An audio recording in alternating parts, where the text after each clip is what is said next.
Shri Ganeshaya Namaha, Shri Saraswatyai Namaha, Shri Gurubhyo Namaha, Shri Sita Ramachandraya Namaha. Ram Vijay, chapter 24 onwards, Yuddha Kand. A few days later, Ravan said to his courtiers, I have no patience now. I must marry Sita as soon as possible. If any of you make her love me and marry me, I shall be very grateful to him. Whereupon his minister Vidyujeev, who was well versed in magic and sorcery, replied, I shall create by means of sorcery a head well cut off and similar to that of Ram, and also a Dhanushya and show them to Sita, so that she may be convinced that her husband has been killed. If she is convinced of it, she will become hopeless and easily love you and marry you. I am very much thankful to you for your excellent scheme, replied Ravan. There is no doubt you will succeed in it. Vidyujeev accordingly created the head of Ram and his Dhanushya.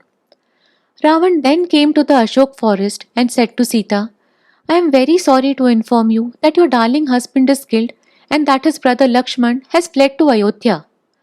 Maruti, Sugriv, Nal, Neel, Angad and all other warriors are also killed. You are alone here. What can you do now? You are helpless. I therefore beseech you to marry me. You shall be my first wife and Mandodari will be your maid servant. Alas, Sita, Ram is no more, believe me. If you want any proof of what I say, here is the head of your Ram cut off by a demon, and here is his Dhanushya. As soon as Sita beheld the head of Ram and his Dhanushya, she fainted. In her grief, she said to Ravan, I look upon you as my father, and I implore you to order a pile of wood to be arranged so that I may set fire to it and burn myself in it. I do not wish to live any longer in this world. As soon as he heard these words, he returned to his court dejected, leaving Sita alone there. In the meantime, Sarma, the wife of Vibhishan, came to the Ashoka forest and informed her that Ram was doing well, and that the head which was shown to her was created by the demons by means of sorcery, to make her give up her hope of Ram and marry Ravan. No sooner did Sarma inform Sita of this than the created head and Dhanushya which were left there disappeared. Soon after, the demon king said to his wife, Mandodari, you are my faithful wife and love me very much. I have a great passion for Sita, and if you do not help me, I shall die. If you really love me, go to Sita in the Ashoka forest and persuade her to marry me. Whereupon Mandodari went to Sita and having communicated her husband's wishes to her, returned home. She said to her husband, Dearest, Sita is not a woman who will comply with your wishes. She is a paragon of virtue. She will sacrifice her life rather than yield to your passion. There is no use of you being after her. I therefore beseech you to restore her to Ram. Why do you covet another's wife? Ravan replied, My love, what you say is true, but I shall never submit to Ram and humiliate myself in the eyes of all nations. I shall fight with him and die, but I shall never restore Sita to him. Having failed to persuade her husband, she returned to her palace.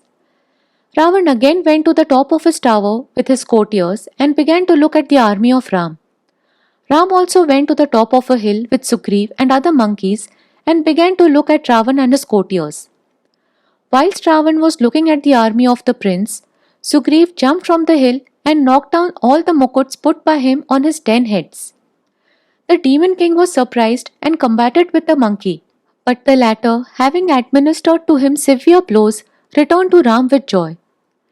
Ravan was alarmed and immediately came down with shame and confusion.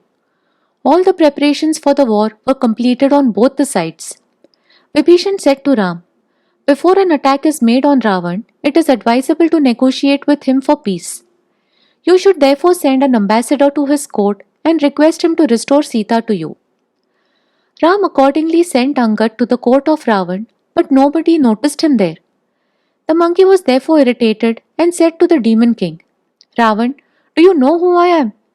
Ravan asked indignantly, Who are you and what is your name? I am the servant of Ram, continued Angad, and my name is Angad. I am the son of Vali. I have come here to negotiate with you for peace. I shall never make peace with Ram, replied Ravan. Angad said, I tell you once more to make peace with Ram and restore Sita to him. If you refuse to listen to me, you will lose your life and everything in Lanka. He is very powerful and you can do nothing to him. You are a shameless creature, Ravan said. You know very well that Ram has killed your father, and instead of revenging yourself upon the enemy, you have now come to help him.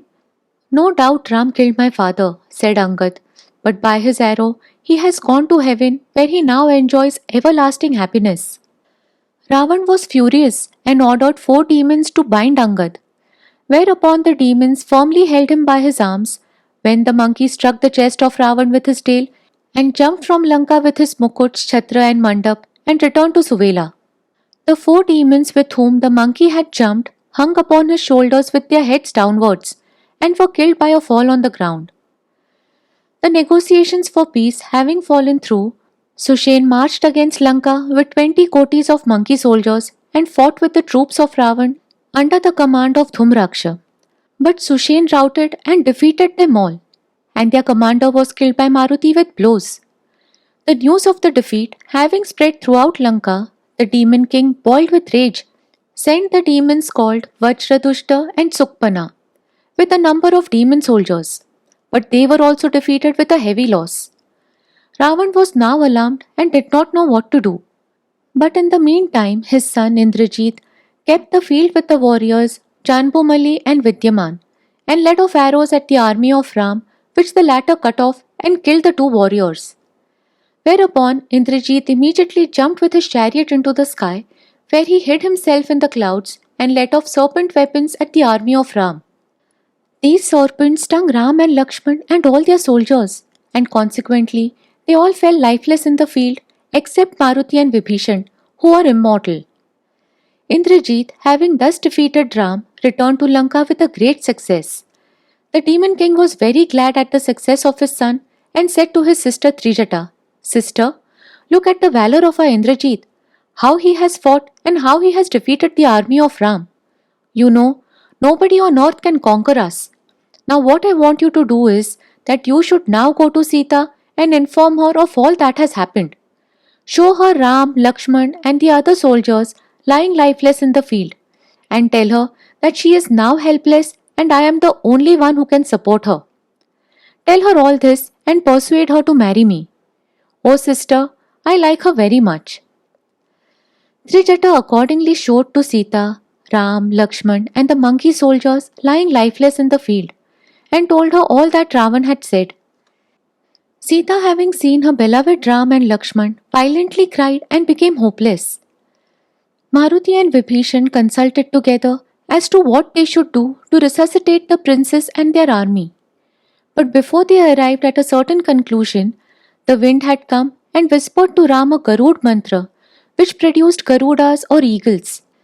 These Garudas killed all the serpents and resuscitated Ram, Lakshman and their army. The fighting was again renewed by the monkeys when Prahast, the minister of Ravan, bravely fought with them and killed many of them.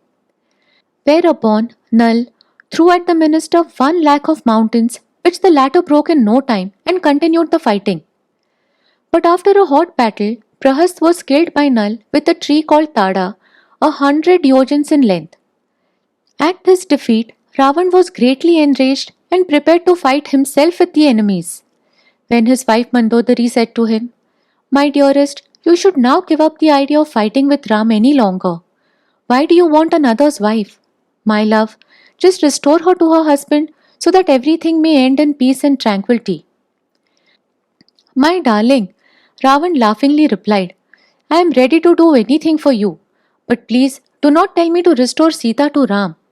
I am prepared to fight with him and kill him with all his army. Ravan having refused to listen to her, she returned to her palace. Immediately after, the demon king kept the field with his sons, grandsons, great-grandsons and a large number of warriors and soldiers and commenced operations. Then Sugriv threw a large mountain at him, which the latter broke with his arrows.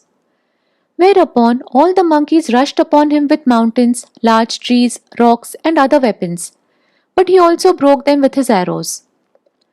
Maruti then threw a very large rock at the demon king, which the latter broke with his arrows and gave blows to the former. Maruti fainted for some time, and having soon come to himself, returned the blows to him and knocked down his mukuts and chhatras held over his 10 heads. Ravan was not in the least alarmed and continued the fighting. 10 Nal, produced by a mantra, innumerable Nals like himself, and employed them to throw mountains, trees, and rocks at the demon king when the latter let off a Brahmastra and made them all disappear in a second.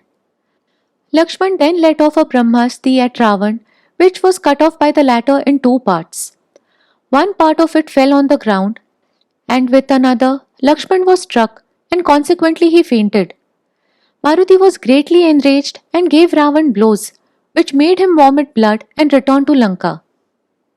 Here we complete chapter 24, 25, and 26 of Ram Vijay. Shri Ramachandrarpanamastu. Hari Om.